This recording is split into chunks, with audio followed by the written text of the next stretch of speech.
Bonjour les enfants, petite vidéo pour la nouvelle leçon de sciences.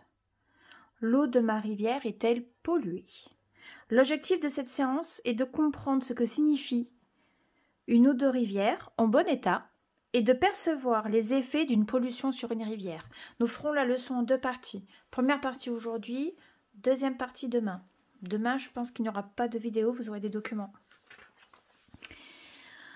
Donc, je vous laisse observer ce document.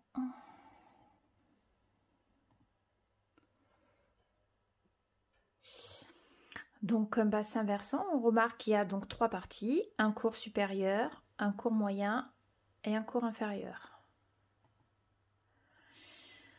Donc voilà le cours supérieur, je vous laisse observer.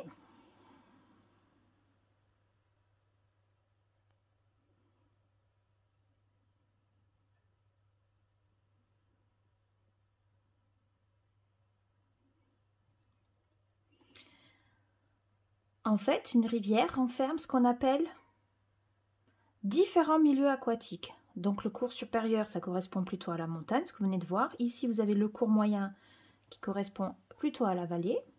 Et on verrait plutôt ce type de paysage.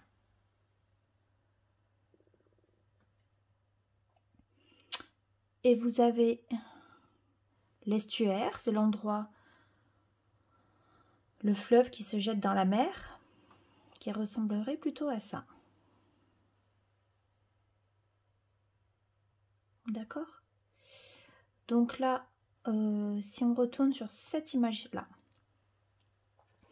au départ, l'eau d'une rivière provient de la neige et de la glace fondue en haut d'une montagne.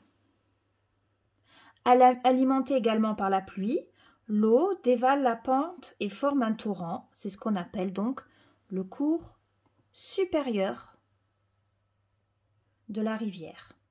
D'accord? Tac. Ici, arrivé dans la vallée, le torrent devient rivière.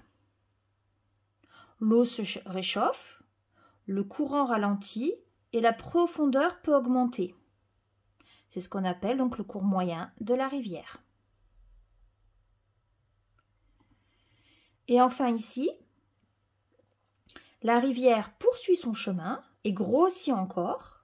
Elle devient un fleuve quand elle se jette dans la mer, parfois après avoir traversé ce qu'on appelle un estuaire, ici.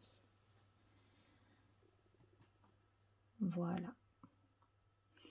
Donc, si on revient à la première image, celle du cours supérieur, est-ce que vous pouvez me dire quelles sont les espèces d'êtres vivants, les grandes familles d'êtres vivants qui peuplent le cours supérieur de la rivière? Est-ce que vous en reconnaissez certains? Est-ce que vous pouvez donner des noms? On a aussi bien des animaux, la faune, et on a aussi des végétaux, la flore. Alors, je vais vous aider avec ce document.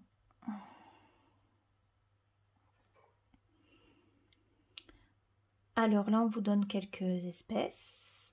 Le martin pêcheur, la fougère royale, la loutre, la salamandre, le géri, le chabot, le saumon atlantique, la larve de perle, la musaraigne aquatique, le frêne, la truite fario.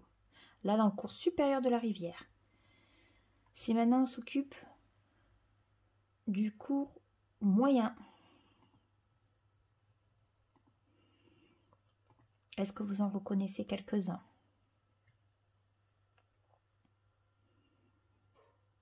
Alors bien sûr, le but, c'est pas que vous les connaissez tous par cœur. Hein. C'est pas du tout le but de la leçon. Le cours moyen, on va voir si vous en avez trouvé certains. Voilà, donc on a encore la loutre, la poule d'eau, la grenouille verte, vous connaissez, la carpe, le brochet, l'hirondelle des rivages, le canard colvert, là il y a une erreur de frappe, le héron, le ragondin, le campagnol amphibie, la couleuvre à collier, la perche, le gardon, l'écrevisse, l'iris. Et enfin, le troisième étage, le cours inférieur. Je vous laisse l'observer à nouveau.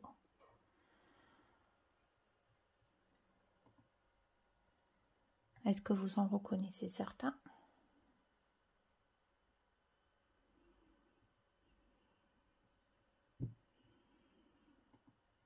On va voir. Le cours inférieur, donc nous avons le vison d'Amérique, la salicorne, la lauze, le mulet, la truite de mer, la lamproie marine, le crabe vert, la coque, le fucus, l'anguille, le goéland argenté, la loutre et le grand cormoran. Donc en fait, naturellement, en absence de perturbation, si tout va bien, une rivière abrite de nombreux êtres vivants. Si une eau de rivière comporte une faune et une flore diversifiées, c'est un signe que la rivière est en bonne santé. C'est ce qu'on appelle un écosystème aquatique. Un écosystème aquatique est un milieu de vie avec ses caractéristiques et l'ensemble des animaux et des végétaux qui y vivent. Ça, c'est une phrase très importante. Un écosystème aquatique est un milieu de vie avec ses caractéristiques, c'est-à-dire sa température, le taux d'humidité, etc. et l'ensemble des animaux et des végétaux qui y vivent. Donc, écosystème aquatique, caractéristiques du milieu, plus ensemble des animaux et des végétaux qui y vivent. D'accord?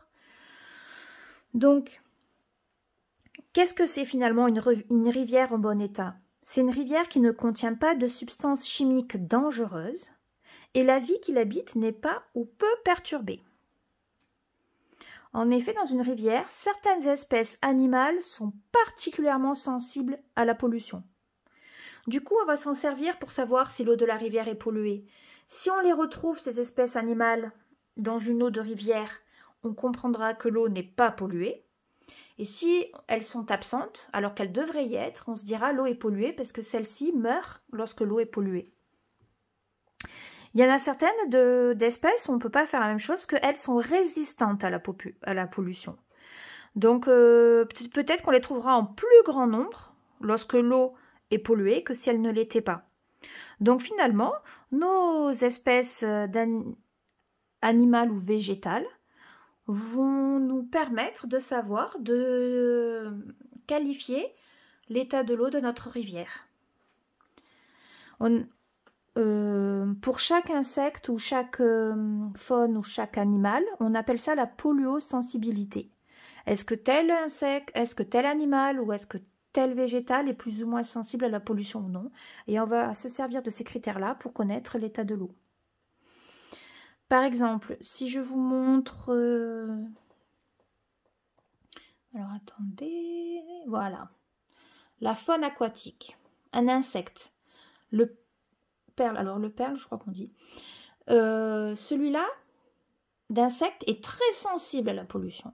Ça veut dire que si je le retrouve dans mon cours d'eau, c'est que mon cours d'eau est de bonne qualité. Parce que si jamais mon cours d'eau est pollué, cette espèce ne va pas pouvoir survivre. L'insecte ne pourra pas survivre, donc il sera absent.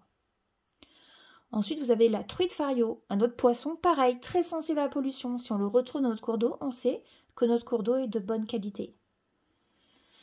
Ici, vous avez un autre insecte, le porte-bois, le trichoptère. Lui, il est sensible. Donc, il nous donnera une indication, mais moins fiable que ceux qui sont très sensibles. Mais déjà, on aura un ordre d'idée sur l'état de l'eau de notre rivière. Le chabot, alors lui, il est moyennement sensible à la pollution. Donc ça nous permet aussi de donner des degrés de qualité de l'eau.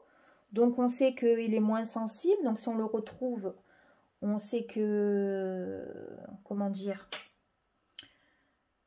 Ça ne veut pas dire que notre eau est de très mauvaise qualité. Puisqu'il est moyennement sensible, on va le retrouver quand même en grande quantité, même si l'eau n'est pas de très mauvaise qualité. Vous avez le crustacé, pareil, le gamard. Voilà. Alors, au début par exemple, l'eau du torrent est froide. Elle est claire et bien oxygénée. Donc l'eau n'est pas polluée, elle est en très bon état. La faune qui y vit est riche et variée et on va plutôt trouver du coup dans ce cours d'eau le perle, la truite fario. D'accord? Ensuite, petit à petit, plus il va y avoir de pollution, plus on trouvera d'autres types d'animaux qui sont, eux, moins sensibles à la pollution. Alerte pollution, par exemple. Une station d'épuration dysfonctionne. L'eau rejetée dans la rivière n'est pas correctement nettoyée. Donc, notre faune qui était sensible à la pollution, très sensible, va disparaître. Les sensibles aussi, il resteront ceux qui sont moyennement sensibles et il resteront ceux qui ne sont pas du tout sensibles à la pollution.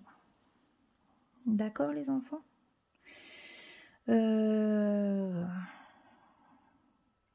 Donc, au fur et à mesure, si on a une eau qui se pollue à cause de tas de raisons, il y a plein d'espèces animales ou végétales qui disparaissent finalement. Et finalement, ce qu'on appelle la biodiversité, c'est-à-dire la diversité de tous ces végétaux et animaux, finalement diminue, se réduit. La pollution de l'eau de rivière modifie les écosystèmes aquatiques. Les espèces animales les plus sensibles à la pollution disparaissent, laissant la place à des espèces plus résistantes. D'accord? Et donc on a des espèces qui disparaissent. Donc ça, c'était juste la leçon d'aujourd'hui. Il fallait juste écouter la vidéo et essayer de comprendre. Demain, je vous propose la suite avec des documents et une leçon à copier. Au revoir les enfants.